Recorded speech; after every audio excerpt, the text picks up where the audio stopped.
स्नान की क्या आवश्यकता है? मुझे कितनी भूख लगी है। भोजन करा दीजिए ना माँ। पुत्र, जिस प्रकार स्वादिष्ट फल खाकर तुम अपनी भूख मिटाते हो, अपने शरीर को शक्ति प्रदान करते हो, उसी प्रकार तुम्हें अपने शरीर और मस्तिष्क को भी स्वच्छ रखने की आवश्यकता है। स्नान से तन तो स्वच्छ होगा ही, मन भी स्वच्छ होकर तुम्हें दिवस भर के श्रम के लिए तैयार करेगा। तन और मन दोनों स्वच्छ हो तो व्यक्ति स्वस्थ रहता है और उसके विचार और कर्म भी अच्छे होते हैं। नंदी, मेरे पुत्र के स्नान के लिए स्नान कुंड की व्यवस्था करो। जो आज्ञा माता।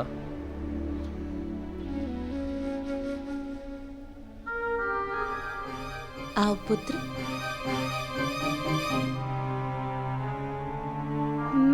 कान्जी, सोनजी, अब तो स्नान करना पड़ेगा।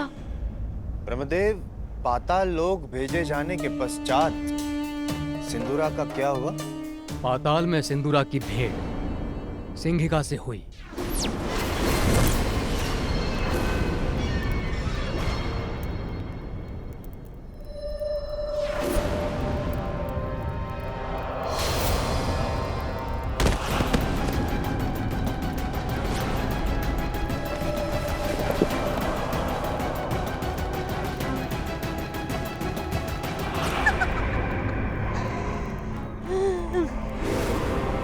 आज तो मेरा भोजन गिरकर स्वयं मेरे समीप पहुंच गया।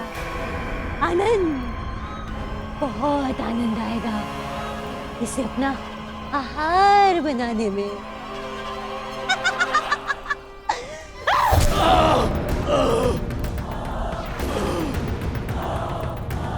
छोड़ दो मुझे।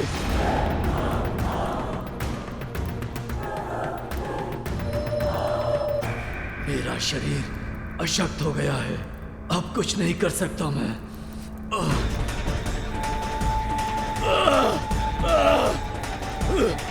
छोड़ो मुझे, मेरा शरीर बहुत अशक्त है, मैं कुछ नहीं कर सकता। छोड़ो। पुत्र, मैं तुम्हें सभी चुनौतियों और शत्रुओं को पराजित करने का सामर्थ्य रखने वाले महापराक्रमी योद्धा होने का वरदान देता हूँ। तुम इतने बलशाली होगे कि कोई भी शत्रु तुम्हें कभी कोई क्षति नहीं पहुंचा पाएगा।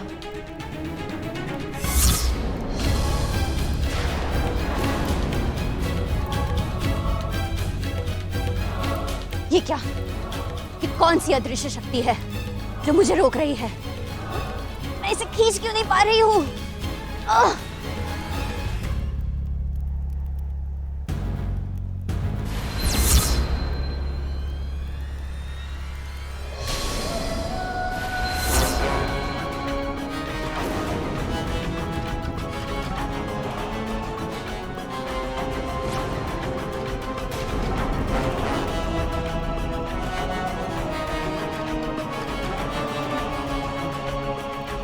दूर हटो मुझसे। मुझे अपना आहार बनाना चाहती थी ना तुम? अब मैं उसका दंड तुम्हें दूंगा, वध करूंगा मैं तुम्हारा।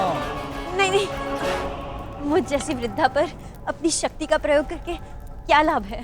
क्या अर्थ है तुम्हारा वृद्धा मायाविनी? शीघ्र इसका ध्यान मुझ पर से कहीं और परिवर्तित करना होगा। यदि तुम वास्तव में आसुरीय शक्ति के स्वामी हो तो जाओ और पाताल लोक के शासक गजमुखासुर से युद्ध करो, उसे पराजित करो और बन जाओ असुर सम्राट।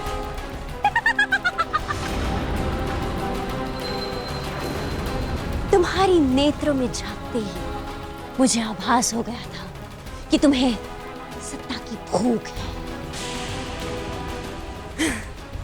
यदि तुम वो करोगे जो मैं कहूंगी तो तुम पाताल लोक के अधिपति बन जाओगे। वृद्धा, तो तुम मुझे गजमुखासुर के निकट लेके चलो। मैं तुम्हें वहां नहीं ले जा सकती। मैं तो उस दुष्ट गजमुखासुर के आसपास फटकना भी नहीं चाहती। तुम मुझे वहां ले चलोगी या वध करूं मैं तुम्हारा? बताओ, क्या चाहती हो तुम? कैसा महामूर्ख है ये। बिना किसी तैयारी के गजमुखासुर से भिड़ेगा तो स्वयं तो मृत्यु को प्राप्त होगा ही, मेरा भी वध करवाएगा। किंतु सिंदूरा के पास ऐसी कई वरदानी शक्तियां हैं जिनसे वो अपराजय बन गया है। उसने गजमुखासुर को परास्त कर पाताल लोक अपने अधीन कर लिया है, असुर सम्राट बन गया है। परमपिता ब्रह्मदेव, देवताओं से बहुत बड़ी भूल हुई थी क्या, जिसका आपने इतना बड़ा दंड दिया? दुष्ट दानव को अजय बना दिया और पाताल भेज दिया। अब दुष्ट दानव सर्वनाशी महासंकट बनकर सर्वदेवों पर छाएगा। सृष्टि के रचयिता ने ही सृष्टि के विनाश का प्रबंध कर दिया। ये सत्य है कि सिंदूर अजेय है, वो हम सभी का विनाश कर सकता है, किंतु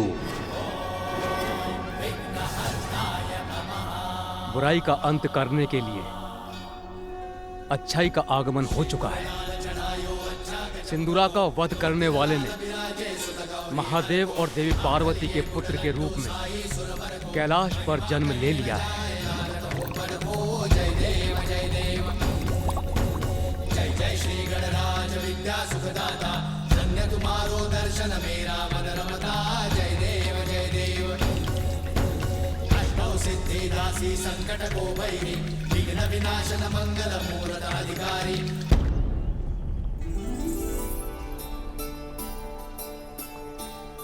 तन मन दोनों ही शुद्ध और स्वच्छ हो जाते हैं स्नान से। बाल्यावस्था से ही स्वच्छता का नियमित अभ्यास तो अति आवश्यक है। मेरा उधर भूख के कारण अशांत हो रहा है, किंतु माँ ने कहा है स्नान अनिवार्य है तो करना ही होगा, किंतु उसमें ये सभी शीघ्रता क्यों नहीं कर रहे हैं?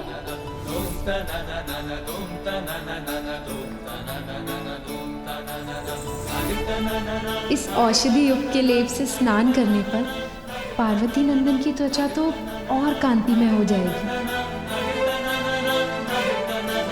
पुत्र, मैं माँ हूँ तुम्हारी। तुम्हें स्वच्छता और स्वास्थ्य के प्रति जागरूक करने, तुम्हें अच्छे संस्कार देने का दायित्व निभाना तो मेरा कर्तव्य है। आओ पुत्र, सभी प्रबंध हो गए हैं, आओ स्नान कर लो। क्या इस जल भरे कुंड में प्रवेश करना होगा मुझे? माँ ये क्या करवा रही है मुझसे? माँ, मैं इसमें कैसे जा सकता हूँ? मुझे तो ज्ञात भी नहीं इस जल कुंड के भीतर क्या है, इसका तल कहाँ है? मुझे तो इसका तल भी दिखाई नहीं दे रहा। इसके जल से क्रीड़ा अवश्य की है मैंने माँ, किंतु इसमें प्रवेश कैसे करूँ मैं? इसमें इतना विचार करने की आवश्यकता नहीं है पुत्र, ये तो अत्यंत सरल है, सभी करते हैं। तुम निसंकोच होकर इस कुंड में उतरना प्रारंभ करो। इसका जल तुम्हारे तन को स्वच्छ कर देगा। किंतु माँ, तुम्हारी माँ तुम्हारे साथ है पुत्र, फिर तुम्हें किस बात की शंका हो रही है? सहजता से एक एक डग रखकर इस कुंड में प्रवेश करना प्रारंभ करो पुत्र। मैं तुम्हारा हाथ थामकर तुम्हें सुरक्षित रखूंगी और तुम कुंड में प्रवेश कर जाओगे।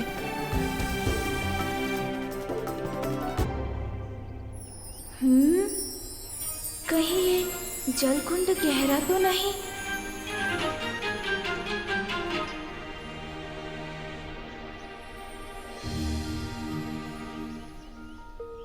नहीं नहीं माँ, मुझे प्रतीत हो रहा है उसके भीतर पाँव रखूंगा तो उसी में समा जाऊंगा मैं, और यदि समा गया इस जल में तो खो जाऊंगा मैं। अब तो डलता है, वो भी डलता है। आप खोएंगे नहीं, ये तो मात्र छोटा सा कुंड है, इसमें कोई नहीं खो सकता। आइए प्रवेश कीजिए। पुत्र, व्यक्ति की निडरता भय पर और साहस उसके शंका पर भारी पड़ता है, इसीलिए भय किसी भी कारण हो, उस पर विजय पाने का एकमात्र उपाय है अडिग होकर उसका सामना करना। भूल जाओ भय को, सामना करो उसका, बंद करो अपने नेत्र और निशंक होकर लगा दो छलांग इस कुंड में।